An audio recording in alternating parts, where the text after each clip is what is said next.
Oh, hello there.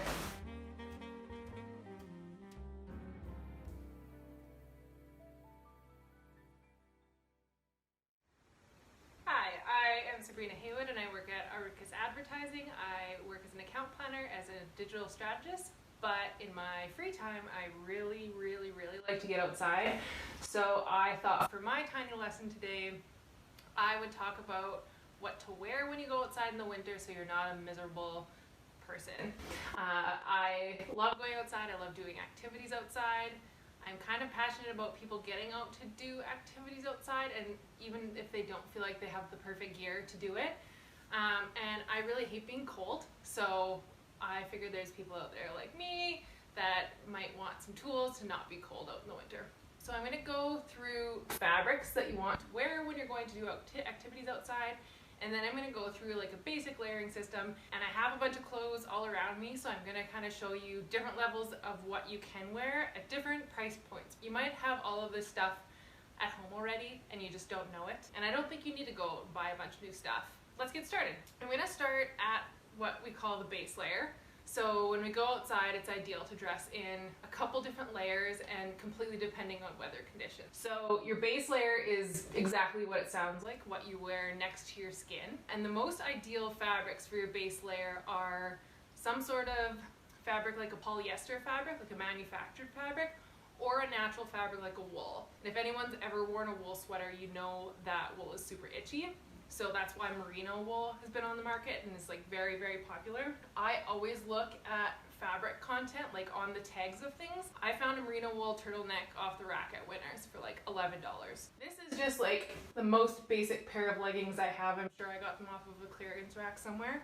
This is a perfect option to wear for your base layer under a couple of layers of clothing, or as your only layer depending on the weather. For the top half, this is an old long sleeve polyester shirt I have from playing sports, and it is absolutely perfect and acceptable thing to wear as your base layer when you're going outside. I'm sure if you've done any sort of activity, you have those things in your closet already. If you're going to be eco-conscious, a great place to find those things is thrift stores or a place like Poshmark.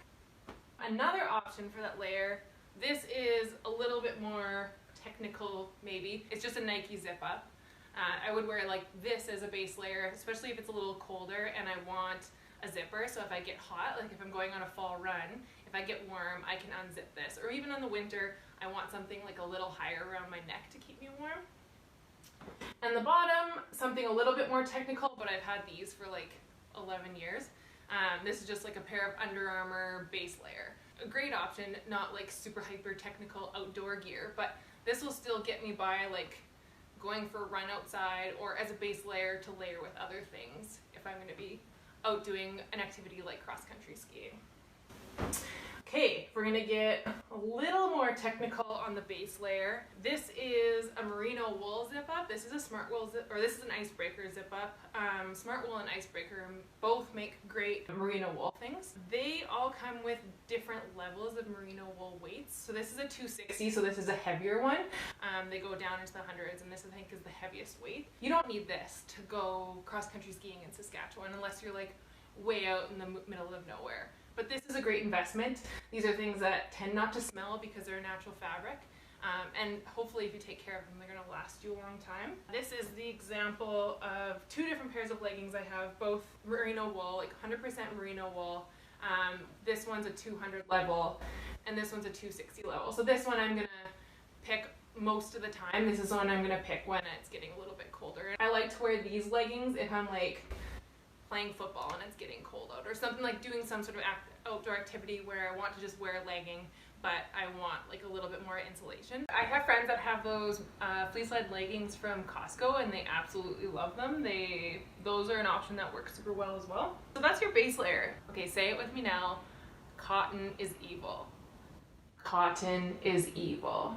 We're not talking about like the history of cotton in North America, not right now, but cotton as a base layer or against your skin, if you just like throw on that like cotton t-shirt, or even if you're wearing like cotton boxers or something like that. The issue with cotton is it absorbs moisture and it breathes well, but it doesn't let that moisture go. So what happens if you're outside in your cotton t-shirt, even if you're wearing like the best layers on top of that cotton, if If you're wearing that cotton t-shirt and you get even the littlest bit sweaty, that is gonna hold on to that moisture and then make you cold. So say it with me again. Cotton is evil. No cotton. No cotton. None. Okay. So that's your base layer. What also comes with that base layer is socks.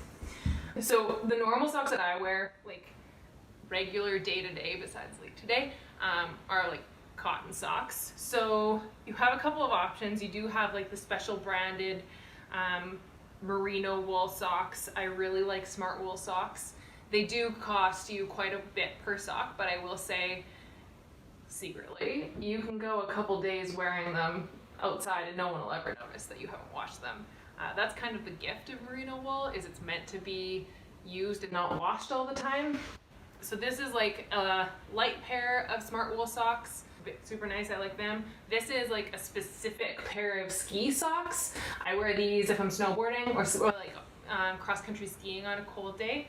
I am wearing on my feet like one of the cheaper pairs of Smart Wool socks, and they're not as fitted, but they're like a great option. Sometimes even dress socks are made out of polyester. I just love wool socks. I went on a canoeing trip and it downpoured and I wore a pair of merino wool socks underneath my sandals and my feet were soaked and it was cold out, but my feet were completely warm because that's what the merino wool is meant to do. Socks is part of your base layer. The other thing we should talk about is on your head. You'll lose a lot of body heat through your head. I really like buffs. These are just like slings of polyester or merino wool fabric.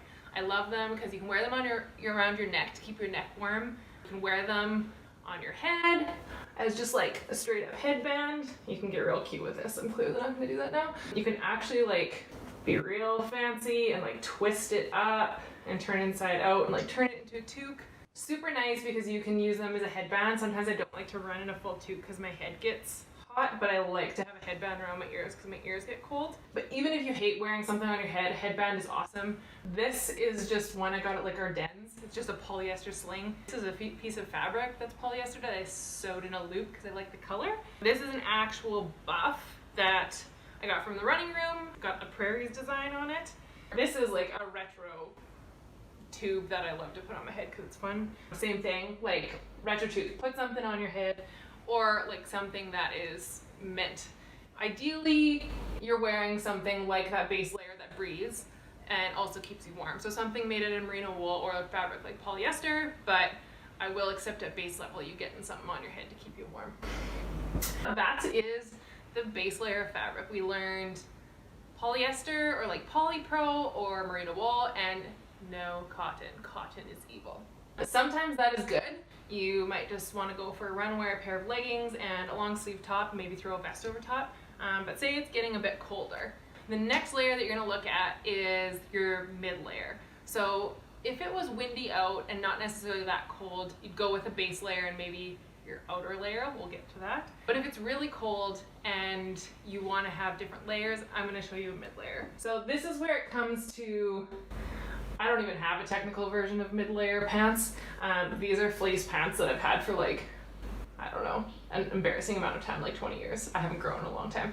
I sewed the flares off these pants, and this is a perfect example of you don't need fancy stuff. I wore these on a mountain. I've worn these on multiple mountains. Fleece is not a fancy thing. It is polyester. It is just plastic all stuck together. You can get like super fancy fleece, but at the end of the day, fleece is fleece is fleece. Some fleece is better for the environment. Brands like Patagonia are making sure that their fleece is recycled fibers and make sure their fibers don't release into the environment when you wash them, but you're better off just using a pair of fleece, something that you already have, than buying new. I throw these on top of the leggings if I'm going to put snow pants on, which I'll show you after this. I don't even have a technical version to show you. This is like the cheapest version possible, and this is the kind I like. For the top half, again, this is a fleece zip up that I got from Bootlegger, like, again, 10 years ago. I wear this a lot. I like it. I like the color. I like the fit. It's got a nice funnel neck, so it keeps me warm. If I'm going to be out doing something more technical, this is actually a Patagonia zip up that I got off of Poshmark, so I got it secondhand. The nice thing about it versus this is it's a little bit lighter, a little bit leaner, and it packs down more. So if I'm carrying a pack and I need to bring my layers in it, this is awesome. Plus, it's just like a cooler color, so that's fun. The next type of mid-layer you can get is something like you're seeing more and more people wearing is puffy jackets like this. If it was really cold out, I would wear fleece mid-layer on top of my base layer and another one of these, so 2 mid-layers essentially. If it was cold out and not windy, this might just be my outer layer. So let's talk mid-layers. This is a long sleeve puffy. You've probably seen these a lot. This one's from Mountain Equipment Co-op. It is a synthetic fill. And then this one is from a brand called Rab, and this one's expensive, but there's much less expensive versions, and it is a down fill. So the difference you're gonna get here is down is warmer per weight. So this coat is warmer than this coat, but it's super, super light. And this performs better when it's wet. So down sucks when it's wet. You don't wanna be out in the rain trying to keep warm with down.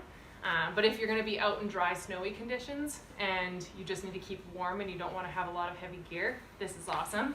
I go to this a lot if I'm like running, if there's going to be like any moisture about, or if I just need to make sure that I'm prepared for all weather conditions. This works great if it's under a shell. It doesn't work great on its own if there's any chance of it getting wet. And there's differences in the type of down, in the weight of it. I'm not going to get into that because it's a wormhole of information.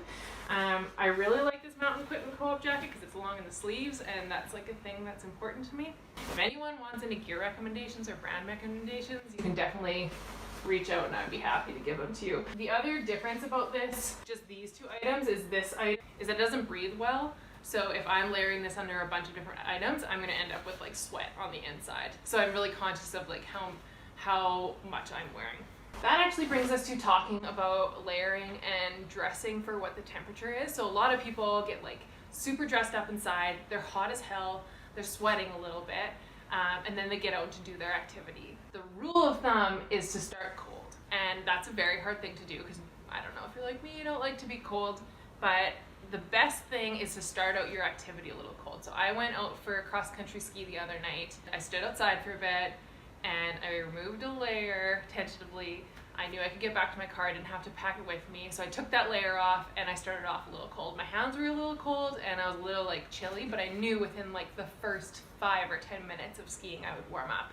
And you don't want to start sweating, you just want to stay warm because you start sweating and then you chill off and then you're out there just like wet and cold, and that's not fun. So I always kind of, even if I play football, I'll go stand outside before I leave for a football game and be like, okay, how do I feel? I feel a little bit cold. I'll keep that layer on for warm-ups and then I'll throw it off until we start playing. So this is your mid-layer, or your second layer of mid-layer, and it can also be your outer layer if you're in conditions that aren't like rainy or super cold. The last piece is your outer layer. So, and lots of times it's called your shell. Traditionally, say you're going to like play out in the snow, you go snowboarding or skiing, that is like your insulated pair of ski pants. And these I've had, again, haven't grown a long time, so I've had these since I was like 13, maybe 15, let's be safe. These perform well. I used to be cold in them sometimes, but once I nailed the proper base layer down and like putting layering under them depending on the weather, they were awesome for me. I've actually only upgraded just because I was doing some more serious mountain stuff and I needed another option. For most people, this is great for skiing, snowboarding. This is just like a North Face pair of rain pants that I got from Fresh Air Experience here in Regina. As you can see, they have nothing in them. They are like super thin. But if it's a little windy out and you're wearing your base layer and maybe even your fleece layer, these are awesome. Even if you don't have ski pants, but you have like slush pants, you don't need to buy ski pants. You can just layer a pair of leggings, a pair of fleece pants, or like fleece sweatpants, and then a shell like this. It'll cut the wind and it'll keep that heat trapped in there. So this is a great option. Another option I recently picked up, again, you don't need all this, I'm just getting like really deep into the wormhole. These are like a soft shell pant, so they're a little bit thicker than just like a regular pant. They repel water, and I've bought these to do mountain stuff basically, and they're Eddie Bauer and they have tall sizes. So if you're like a long lanky lady or man out there, Eddie Bauer is a great option because they have tall sizes, and they have a really nice Alpine Pro line, so that's where I ended up with these. I will wear these like cross-country skiing, but I'll also wear them, I'd wear them for a run if it was really cold out, or I'll wear them out in the Alpine doing mountain stuff. These are the ski pants, and we call them shell pants, that I wear now. Nice fun color. And I got suspenders.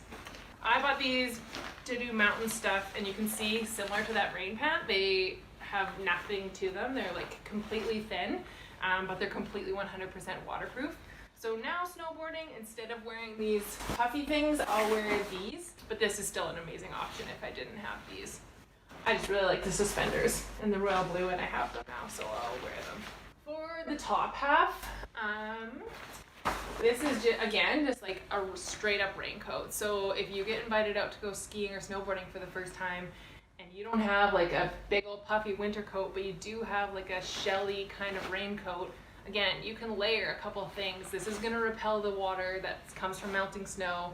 Your fleece hoodie is going to keep you warm. Maybe you bought yourself a puffy because you thought it was cute. As long as that base layer is not cotton, this is going to do a great job for you. I went ice climbing in this. I got this for free for helping out with an event. So I started out in this, and it worked really well, except for the sleeves like go up to right here, and that's an issue, but it's fine. This is very similar, just like the more technical version of that. Same thing, doesn't have anything in it. It has a skirt, a powder skirt in it, so that's a thing for like if you're falling a lot in the snow on your snowboard. And some of these, this one doesn't, but will have like zippers in the armpits, so a good way to like vent heat. So again, you don't want to sweat. Nice big hood, just a very thin layer, but I like to layer it all over my other stuff. And then this is your last option. This is like your straight up traditional winter coat. Like, it has some insulation to it. I would wear this just straight over a base layer to go snowboarding if it was regular cold winter temperatures. If it was like regular extreme winter temperatures, I would put that base layer and then a fleece, and if it's maybe really cold, a puffy, and then this on top. This is similar to like anything that if you grew up in Saskatchewan, you wore playing out in the snow. And beyond that, gloves, I much prefer mitts. Again, say mitts, like I've had these forever and they still do well. I don't need to replace them. The thing I like about mitts is your fingers have a little bit of a chance to breathe, and they trap a little bit more warmth because your fingers all stay together. This is just a pair of regular old gloves I've picked up. I got the smart fingers, so you can use that cell phone. I went cross-country skiing a couple nights ago. It was -10. There was no sun, which makes a difference, but there was also no wind. And I wore these gloves. My fingers were cold to start with, but I knew if I started moving, I'd warm up.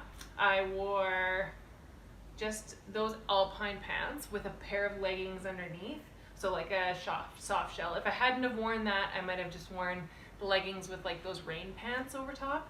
And then I wore a base layer with a shell over top. And I was cold to start, but as I got going, I got warmer, and then I didn't want to be sweaty again, but I stayed warm the whole time. So what did we learn? We learned merino wool or polyester are awesome. We learned polyester is common in all those like freebies and sportswear that you've gotten throughout the years. We learned that you can wear your basic leggings or that long sleeve shirt as a base layer. We learned that cotton is evil. I mean, it's good, but like don't wear that as your base layer. It's gonna make you cold, it's gonna make you sweat, and it's gonna keep you wet. We learned that you don't necessarily need to go and buy the fanciest, most expensive brand name gear in order to do fun stuff outside. Oh, but it's cold.